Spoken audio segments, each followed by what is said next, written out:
स्वागत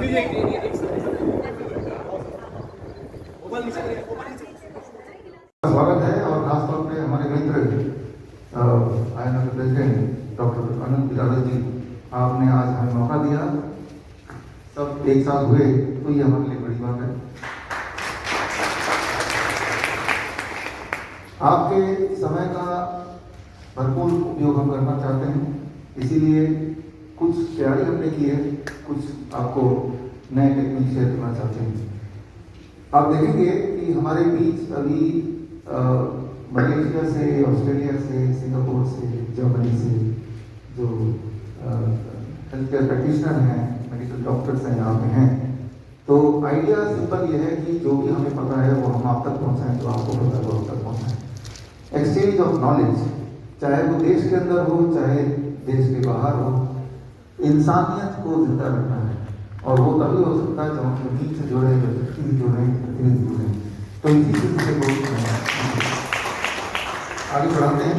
तो स्क्रीन को हम उपयोग में लाएंगे तो सबको नीचे आना पड़ेगा। यही चले।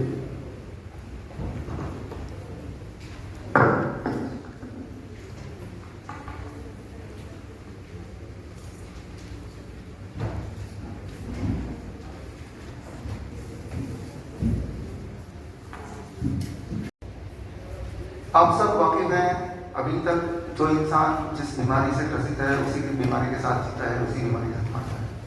वो चाहे हाइपरटेंशन हो, चाहे वो डायबिटीज हो, चाहे वो मोटापा हो, चाहे पेट की दिक्कत हो, हार्ट डिजीज हो, किडनी फेलियर हो। लेकिन अब मेरे लिए ये बड़ा इंपॉर्टेंट दिन है क्योंकि आज हमारे बीच हमारे मित्र डॉक्टर अनंत बिरादर जी हैं। तो सबसे पहले तो आनंद जी आप ऊपर आए, आचार्य मनीष जी इसको स्टेज पे आए। हमारे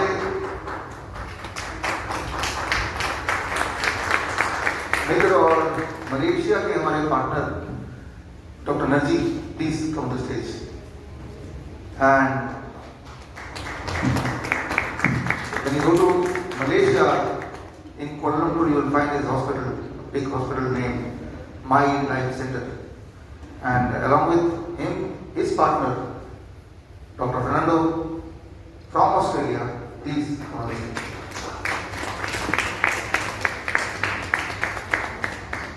Utahana running a clinic for last several years in Singapore.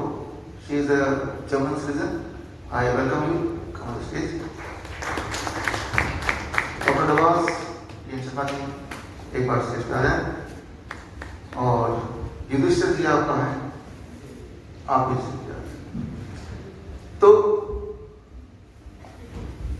हमारे पास पेशेंट्स आते हैं जो बोलते हैं कोई गोली दे दो, खा लें, बिना मेहनत किए ठीक हो जाए। मेहनत कोई नहीं करना चाहता। जैसे ही हम बोलते हैं नेचुरोपैथी में आप धूप में जाओ, या फिर आप खाने में ये बदलाव करो, या फिर आप लेप लगाओ, तो उतनी मेहनत कौन करेगा? कुछ पुड़िया मिल जाए, बिना मेहनत के कुछ हो सकता तो बता दो। तो आज इसी का जवाब लेके आपके सामने आया हूं। वो जो टूल है, वो टूल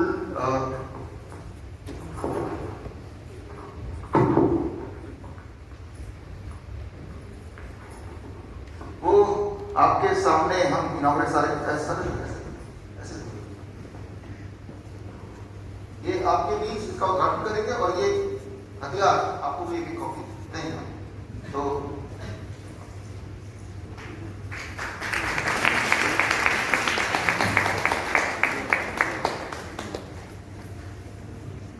ये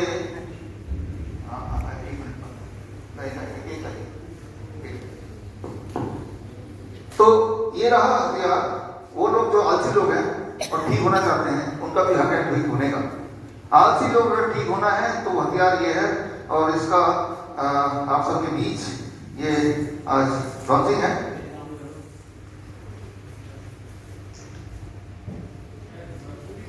सबको अभी मिलेगा राइट नाउ। बैक में नहीं, बैक में नहीं। सो ये जो आप देख रहे हैं, इसे आप बोलेंगे what we call as circadian pain, एक ऐसा टूल जिसके माध्यम से आप लोगों की जिंदगी आसान कर सकते हैं। Very happy to be part of Foundation Day for INO. Congratulations for your Foundation Day.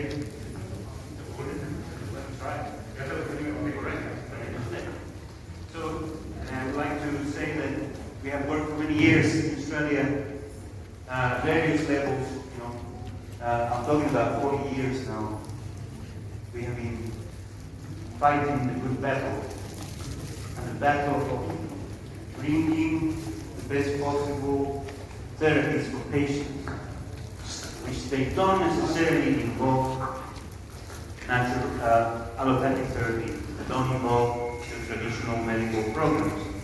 So we worked for years trying to support naturopathy at various levels, also at university level, and we have faced tremendous diseases and drugs and diagnostics. The fourth one.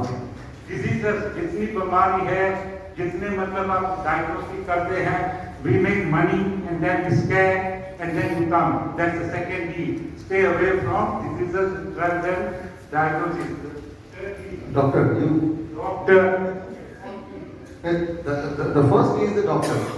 Stay away from the doctors. Second, stay away from the diagnostics. Third, stay away from the drugs. The disease will stay away from you.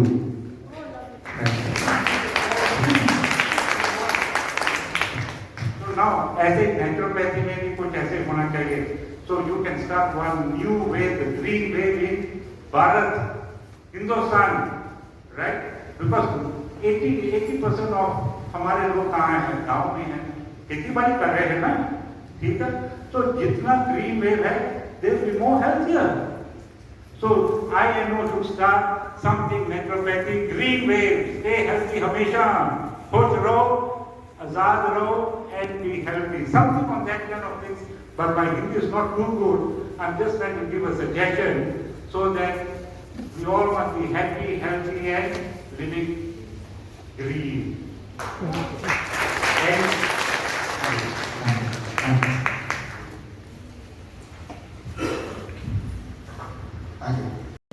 को आप ध्यान से देखिए, इस वक्त इस tool को मैं एज्यूम कर रहा हूँ कि आप ध्यान में टूल आसपास सकते हैं ना, ये ऐसे पकड़ लीजिए। आप स्टेप 1 देखिए, यहाँ पे 4 रिंग्स हैं, 4 रिंग आप देख रहे हैं और साथ में आप एक टाइम लाइन देख रहे हैं। टाइम लाइन में आप पेन में देखेंगे तो मिडनाइट से शुरू होता है, फिर सन बना हुआ है, सुबह, फिर दिन आता है, नून, उसके बाद PM 8 बजे के ऊपर एक चांद बना हुआ है और फिर मिडनाइट। 24 घंटे का टाइमलाइन आपने इसमें देखा, राइट? अब ये 4 रिंग पे फोकस कीजिए। 4 रिंग में F पहले रिंग में है, दूसरे में F के साथ O है, O के बाद एक और O है और लास्ट में D है। This becomes food. ये बन गया फूड। T is FOD। अगर आप देखें तो ये दोनों चारों को जोड़ेंगे तो ये फूड बन जाएगा। अब इमेजिन कीजिए 4 रिंग जो है FOD फूड, ये है टोटल खाना जो आप पूरे दिन में खाते हैं। जैसे total amount of food which you eat in the whole day. वो क्या खाते हैं वो आपके ऊपर है। रोटी खाते हैं, सब्जी खाते हैं, चावल खाते हैं, dosa, idli, whatever the traditional food which you eat, that is this food. अब ये कब खाते हैं ये इंपॉर्टेंट है। इमेजिन कीजिए इसमें फूड में F को मैं कर देता हूं करीब 7 बजे मैं उठ के ब्रेकफास्ट करता हूं। FO, F and O represent my 7 AM breakfast मान लेते हैं ज्यादातर। फिर अगला O जो है वो लंच 2 बजे के आसपास मैं इसको रख देता हूँ। 2 बजे के आसपास O को रख दीजिए अपने।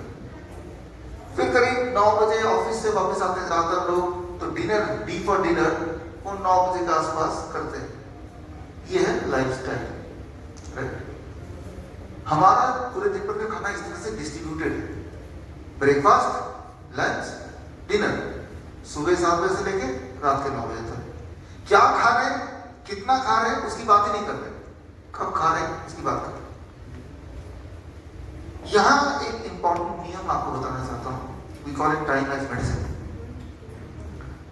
आपका pancreas, your pancreas, they wake up at 8 AM। आपका पेनक्रियास जो है वो सुबह 8 बजे उठता है और शाम के रात के 8 बजे सो जाता है।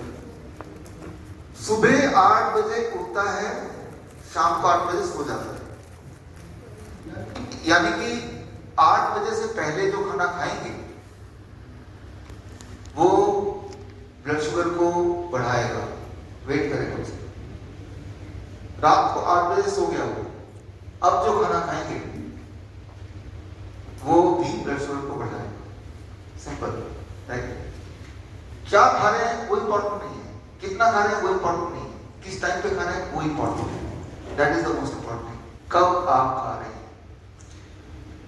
अब जो भी पेशेंट आपको मिलते हैं, हाई ब्लड प्रेशर के पेशेंट बीपी गोली ले रहे हैं, हाई ब्लड शुगर के पेशेंट डायबिटीज की गोलियां ले रहे हैं, कोई मोटा है पतला होना चाहता है, किसी के पेट में जलन रहती है, किसी के जोड़ों में दर्द रहता है, ऐसा कुछ ना कुछ बोलेंगे, बोलते ही।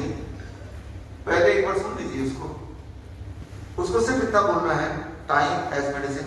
इसी को मैं यूज करता हूँ लोगों को समझाने में, जैसे आपको समझा रहा हूँ कि ये जो फूड है FO, इसको शिफ्ट कर दीजिए 9 बजे।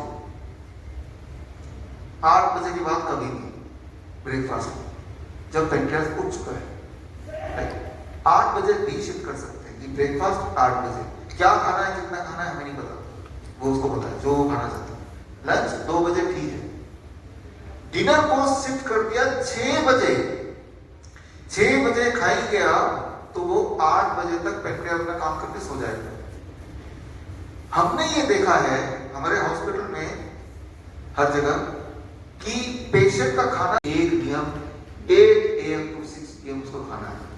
This becomes what we call as time as medicine, right? सिर्फ एक चीज करेंगे तो बॉडी अपने आप ठीक होने लगेगी। अब इसको थोड़ा बदल के देखते हैं। सुबह आपका पेनक्रियास सबसे ज्यादा active, it is the most active in the morning, right? सुबह आप उल्टा सीधा कितना भी खाएंगे उसमें ब्लड शुगर उतना नहीं बढ़ेगा। तो सुबह वाला खाना FO, पूरे दिन भर में जितना खाना है उतना अकेले सुबह खा लो, पेट भर के। ये इंपॉर्टेंट, एक एक्सपेरिमेंट करने बोल रहा हूं मैं, वो घर पे कीजिएगा। डिनर सबसे कम 6 बजे तक, ब्रेकफास्ट सबसे ज्यादा, फिर लंच, फिर डिनर। लंच डिनर बराबर नहीं हो सकता। एक दिन उल्टा करके देखिए, सेम फूड, सिर्फ ब्रेकफास्ट सबसे ज्यादा को आप उठा के डिनर के टाइम पर रख दीजिए, डिनर तो सबसे कम उठा के ब्रेकफास्ट टाइम पर रख दीजिए, blood sugar shoot up. Pancreas शाम तक वो थक गया, तब उसको कम से कम काम देना है। सिर्फ इतना फॉलो करने से आप देखेंगे कि खाना नहीं भी बदलेंगे तो भी उसकी मजबूरी होगी कि उसको दवाइयों को कम करते जाना पड़ेगा, मजबूरी होगी। चाहे वो ब्लड प्रेशर की दवाई हो, ब्लड शुगर की दवाई हो। मान लो आपको कोई दुश्मन है, उसको बीमार करना चाहते, हाँ, कि भाई बीमार पड़ जाए, उसके बॉडी में कीड़े लग जाए, उसको पता नहीं चलना चाहिए, आप सोच रहे। तो आपको क्या करना है, जब पेनक्रियास जगे रहते हैं उस टाइम के अलावा 8 बजे से पहले FO एंड रात के 8 बजे के बाद O and D, वही खाने को टाइम जोन के अलावा कर दीजिए। कैंसर आने लगता है, किडनी फेलियर आने लगता है, लिवर फेलियर आने लगता है, हार्ट डिजीज आने लगता है, और बड़ी ही जल्दी से, राइट? यानी कि जो टाइम जोन के बाहर था, जो कि हम करते भी अनजाने। जब से ऑनलाइन वगैरह आया है, रात को 10 बजे खाना, 12 बजे खाना, जो लोग ऑनलाइन काम करते हैं वो आधी रात को खाते हैं, फिर बोलते हैं बीमार। सही खाना उतना इंपॉर्टेंट नहीं है जितना सही टाइम पे खाना, वो ज्यादा इंपॉर्टेंट है। You have to understand, right food takes second place, right time takes first place, right? तो जितना टाइम को आप शिफ्ट करेंगे away from the time zone of pancreas, उतनी बीमारियां बढ़ती जाएंगी। जितना दोबारा से स्क्वीज करेंगे, हमारे जो कैंसर पेशेंट आते हैं यहाँ पे, उनका टाइम क्या है 10 to 6। FO को 10 बजे शिफ्ट कर दिया और O को 2 बजे रखा, कर दीजिए। कैसे? मान लो जो लोगों को नींद नहीं आती, जिस कमरे में आप सोना चाहते हैं, सोते हैं बेडरूम, उसका टेम्परेचर 1 डिग्री कम रखिए in comparison to dining room. जब सोना है तभी जाइए, जैसे उसमें एंटर करेंगे 1 डिग्री कम टेम्परेचर बॉडी को मिलेगा, बॉडी में सुस्ती आने लगेगी। तो टेम्परेचर रिड्यूस होना इंपॉर्टेंट है आपकी नींद आने के लिए। यानी कि रोज रात को हम सबका इंक्लूडिंग मी एंड यू आधा डिग्री टेम्परेचर कम होता है तो हमें नींद आती है। किस दिन वो नहीं हो पाता तो उस दिन हम चटपटा stay for another 2 minutes. Stay back for 2 minutes. I also yeah, all of you. Yeah. So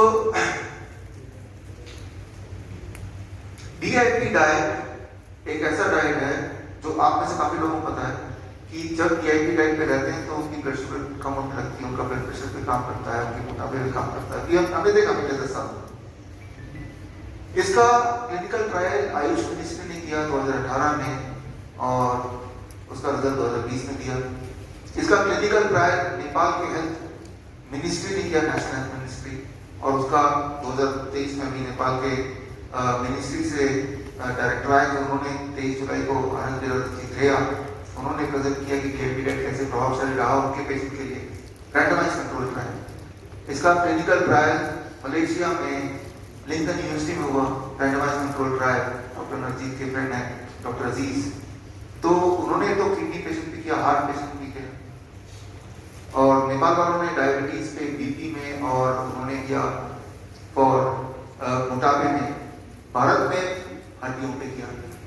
तो एक ही डाइट से हड्डी की बीमारी, एक ही डाइट से किडनी की बीमारी, एक ही डाइट से हार्ट की बीमारी, सारी ठीक, राइट। सो दैट इज ये है प्रभाव DIP डाइट। तो पहला हफ्ता मैं बोलता हूँ the circadian timeline, circadian pan, इतना पेशेंट को बताएं, थोड़ी इंप्रूवमेंट आ गया, उसको विश्वास आ गया, अब दोबारा आएगा तो DIP डाइट जो कि आपको पता ही है। तो ये 2 हथियार तो हम उसको दे सकते हैं जिसमें उसको मुफ्त में घर पे ही कर सकता है, जो बहुत मुश्किल भी नहीं है। इंपॉर्टेंट ये है कि शुरू में थोड़ा बहुत रिजल्ट दिखना चाहिए, तभी उसे उसका फायदे का असर होगा। तो खैर अभी जो यहाँ पे ये स्क्रीन है, मैं आपको 5 मिनट और लूंगा, 5 minute more. Rapid tolerance model for cancer की और इससे पहले का एक पोस्टर है, ये हमारा एक पोस्टर है जो आप देख रहे हैं। ये ट्रेनिंग में हम क्या करते हैं, वहां देख रहे हैं मछली है, दिख रहा है मछली, यहाँ पे कछुआ भी है, खरगोश भी है, जो आपको से दिखने लगे ऊपर था नीचे। तो ये तीनों को मैं थोड़ा इंट्रोड्यूस कर देता हूँ, फिर होमो का खोलूंगा, होमो कैसे दूंगा वो बताऊंगा। एक बात याद रखिए, सिंपल सा, कैंसर के नाम पे only one thing you to remember कि हम सबके बॉडी में कैंसर सेल है, सबको पता ही है, राइट। लेकिन वो कैंसर सेल से हमारी मृत्यु नहीं होगी, विल नॉट डाई, राइट, क्योंकि वो कैंसर सेल इस कछुए की तरह है जो कोने में बैठा है। अगर यहाँ पे कछुआ होता तो क्या ये लेक्चर हो पाता, क्योंकि वो कछुआ घंटों दिनों दिन एक ही जगह बैठा रहता है, ना आवाज करता, ना किसी को काटता है, ना कहीं जाता है। हम सबके बॉडी में 100% ऑफ अस कछुए वाला कैंसर सेल है, मुख्य बात, राइट। इसका मतलब ये कि अगर बायोप्सी हम सबकी कराई जाए, खासतौर पर थायराइड की बायोप्सी, लड़कों में प्रोस्टेट की बायोप्सी, लड़कियों में ब्रेस्ट की बायोप्सी, तो 100% चांस है, 99 नहीं बोल रहा, हम सबकी बायोप्सी कैंसर पॉजिटिव निकलेगी, एनफ फॉर कीमोथेरेपी रिकमेंडेशन, सबकी निकलेगी, सबकी ही निकलेगी, without any exception, number 1। Number 2, biopsy से कैंसर साबित होता है तो वो तो सभी में निकलेगा, वो तो अलग बात है, हमने कराया नहीं बायोप्सी तो कभी भी, इसलिए मैं बोलता हूँ कि इम्पोर्टेंट डायग्नोस्टिक पे बिलीव मत करो। कुछ लोगों की बॉडी में इस खरगोश की तरह कैंसर सेल होते हैं। अगर यहाँ एक खरगोश होता तो क्या होता, क्या हम लेक्चर कर पाते? वो इधर कूदता, उधर भागता, गंदा कर देता है ना। तो कुछ लोगों की बॉडी में ऐसे कैंसर सेल होते हैं जो गंदा कर देता है बॉडी को, जो फैला देता है कैंसर को, खरगोश से, राइट। खरगोश को अगर पकड़ना है तो उसको पकड़ने का तरीका क्या है, जो मैंने अभी बताया, 2 steps, time as medicine and food as medicine. इससे काफी कंट्रोल में आया था, मैंने देखा है। क्या नहीं करना है, कीमोथेरेपी नहीं करना है, बिल्कुल कभी नहीं करना है, रेडियोथेरेपी नहीं करना है, सर्जरी नहीं करना है। क्यों नहीं करना है? एक उदाहरण देता हूं, फिर आपको घुमा दूंगा। ये देखिए, इमेजिन कीजिए दिस इज कैंसर, ये कैंसर है, जितना बढ़ेगा कैंसर बढ़ेगा। मान लीजिए मैं बोलता हूं डॉक्टर, अच्छा ये कैंसर, सर्जरी कर दो, काट दो सर, कैंसर का है। आप बोलेंगे वाह गायब हो गया। एक हफ्ते बाद आएंगे तो क्या दिखेगा? ओह माय गॉड, एक साल बाद दोबारा आ गया, अगेन सर्जरी, फिर काट दिया। फिर एक हफ्ते बाद क्या दिखेगा? Okay let's do chemotherapy, chemical से पेंटिंग कर दी, सुखा दिया, फिर आ जाए। तो ये रिपीटेड बिजनेस है, व्यापार है, ठीक हो नहीं सकता। अगर ये कैंसर है और मुझे इसको खत्म करना है, ऐसे रख दूंगा तो एक हफ्ते बाद आएंगे तो क्या दिखेगा? सूख जाएगा ना ऊपर। When you change the environment, only then the cancer cell, the rabbit type will become tolerant.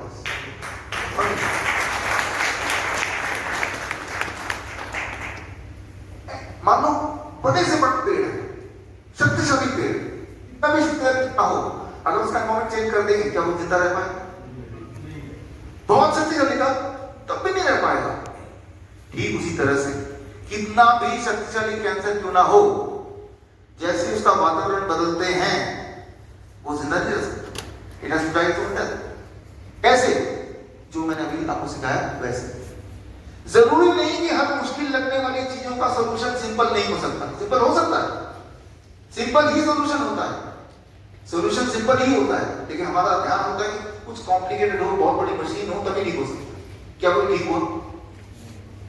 सो मैं ये बोलना चाह रहा हूं, तो इस तरह के टूल्स आप रखिए, समझाइए कैंसर क्या है, राइट? तो इस तरह के टूल्स हम रखते हैं। वो मछली है और मछली से हम इसको खत्म करेंगे, फिर मछली की किताब भी आपको देंगे। अभी मछली वाली किताब सर ने ही 20 लिखी थी जुलाई को। मछली का उदाहरण मैं इसलिए दे रहा हूँ क्योंकि ये सबसे ज्यादा मुझे तंग करती है मछली। मतलब जब भी कोई आता है पेशेंट हमारे पास, इतनी बड़ी एक रिपोर्ट लेके आता है। पहले तो ये देखो, हम बोलते हैं सिर्फ कागजी पेशेंट, असली पेशेंट नकली patient, they are not the true patient, right? कागज देखो, तो अगर हम बोले आपको देखिए कागज देखिए, कागज देख लो, कागज को ठीक कर दो। हमें ठीक करना, कागज ठीक हो जाना चाहिए, कोलेस्ट्रॉल ठीक होना चाहिए, क्रेटिनाइन ठीक होना चाहिए, राइट? तो ऐसे पेशेंट के लिए हमने ये एग्जाम्पल बनाया, fish tank model for heart care. Imagine कीजिए एक फिश टैंक है, उसके अंदर मछलियां हैं। मछलियां सोती है ना तो आंखें खुली रहती है, आपको पता होगा। आप डायग्नोस करना चाहते हैं कि मछलियां सो रही कि नहीं सो रही, क्योंकि आपको पता है मछलियों का सोना जरूरी है, जैसे आपका सोना जरूरी है। आपने एक मेथड का आविष्कार किया, diagnostic method, as a doctor of fish. Method ये कि ये पता करना है कि मछली सो रही कि नहीं, तो बस उस मछली को पकड़ो, निकालो, अगर वो छटपटा रही तो समझ लीजिए कि सो नहीं रही, नहीं छटपटा रही मछली सो रही, ठीक है। सबको समझा दिया, सारे डॉक्टरों को, और सारे डॉक्टर ने मछली को पता करने के लिए सो रही कि नहीं पकड़ा, उठाया, छटपटा रही है, देखा, मुझे पहले पता था ये तो सो नहीं रही। दूसरा पकड़ा, उठाया, ये भी छटपटा रही है, देखा ये भी नहीं सो रही, सोने का ढोंग कर रही। तो समझ आती बात क्या है? वो जो डायग्नोस्टिक्स है वही उसको डिस्टर्ब कर रहा है। अगर कोई सो भी रही होगी तो भी वो उठ जाएगा। तो ये जो एलोपैथिक डायग्नोस्टिक्स है, बायोप्सी से कैंसर होता है, पेट स्कैन से कैंसर होता है, मैमोग्राम से कैंसर डिटेक्ट नहीं होता, वो तो कर ही नहीं सकते, कैंसर प्रोड्यूस होता है। तो अगर आप ट्रूली लोगों को बचाना चाहते हैं, प्रिवेंट करना चाहते हैं, तो पहले तो ये जागरूकता चाहिए, राइट?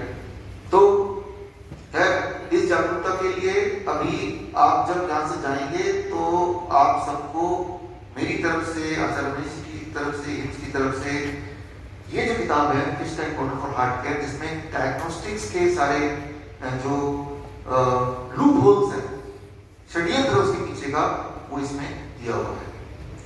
जब भी कोई पोथी लेके आएगा, पहले तो आपको ये समझाना है कि क्या नहीं करना है। एक कॉपी आप और आचार्य जी पर रिलॉन्च कर देते स्टेज पर एक बार।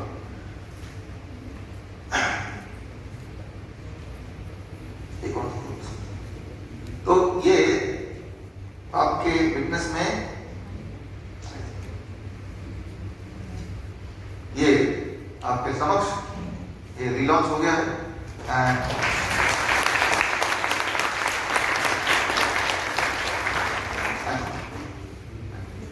और इसकी कॉपी जब जाएंगे आप तो सबके लिए यहाँ रखिए, हम इनको आपको सोच आनंद जी आगे भी मेंटेन करेंगे हम सबके लिए। और इसी उम्मीद से मैं अपना ये लेक्चर यहीं पे विराम देता हूँ। ऑल द बेस्ट, धन्यवाद।